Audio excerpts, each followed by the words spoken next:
He was born beside the railway in a clumsy lean-to tent. His father was a fettler and a small but tough old gent. When Selby grew just big enough to get round on his own, he could make a stock whip crack aloud in any wanted tone. His schooling stopped in second grade, he headed for the scrub and helped to ring bark 15 plots to keep himself in grub. He worked the mobs of horses and the cattle and the sheep. There was that stint of droving when he bedded down in creeks. He drove the wild bush bullocks from Toowoomba to the snow. He pushed and ate of Clydesdales when the wheat was set to go. He cut his thumb sawmilling the last time that he went.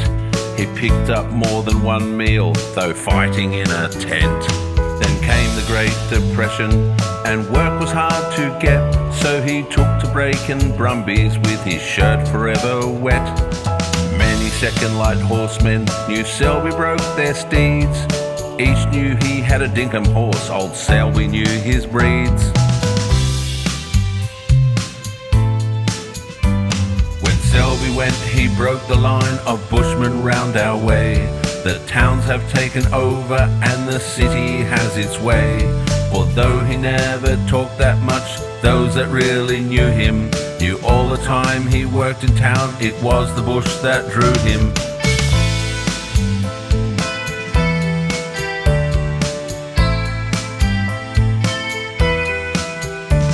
He tried to get at Hitler with the diggers in Tobruk, but the army knocked him back and said they thought his heart was crook. This downright lie sure let him down and had him in a bind, so he joined up with a railway gang, laying down the line. The coal strike hit in 48 and stopped the work on tracks, so Selby went to wheat dumps building stairs out of the stacks. He worked at lumping wheat that way until the strike was over, and then he did another year of working as a drover. He went to spend a season trapping rabbits for their skins, but it ended when a giant black wrapped itself round his shins. That one was a bit too close, he thought as he went home. Then he took to laying tarmac at the inland aerodrome. One day he fixed a section, his sweat came down in pools. He straightened up and at the shelter dropped off all his tools. My kids can't grow to be like me, they can't be bloody fools. I'll shift a lot into the town, they'll get the best of schools.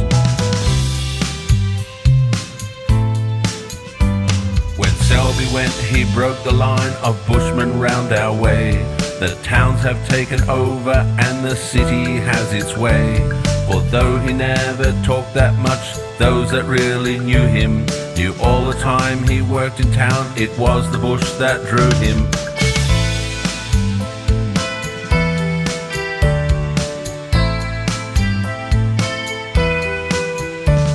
He knew a bit about the mills, the silos and the grain, so came the job as packerman, the sweat and all the pain. Fill her up, sew the bag, then haul it to the top.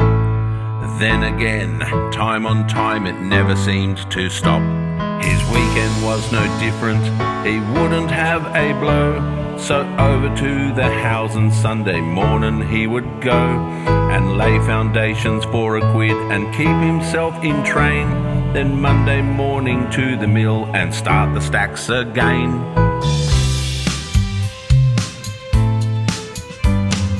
Selby went, he broke the line of bushmen round our way. The towns have taken over and the city has its way. For though he never talked that much, those that really knew him knew all the time he worked in town, it was the bush that drew him.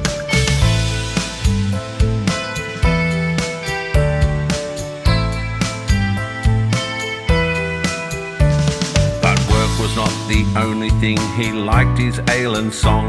His fancy was for simple things like fishing in a bong, or watch the local footy team as long as they were good. A good thing in the Melbourne Cup he also understood. Then came that day he did his legs through lifting one too high. It knocked him over backwards, first time he ever cried. They put him on in the pension, for his ankles had been done. That broke the heart the army spoke of back in 41. This man that rivaled Clancy and the stockmen of his time went down to just a shadow of what he was in prime. The memory of his early deeds is one that always sticks, and not the man on crutches in 1976. He'd worked the mill for 20 years, a packerman of skill. It kept two-wheelers in a job, just keeping with his drill. But he had seen much more of life than mounds of wheat and bran, and loads to shoulder at the mill as heavy as a man. When Selby went, he broke the line of bushmen round our way. The towns have taken over and the city has its way. For though he never talked that much, those that really knew him knew all the time he worked in town, it was the bush that drew him.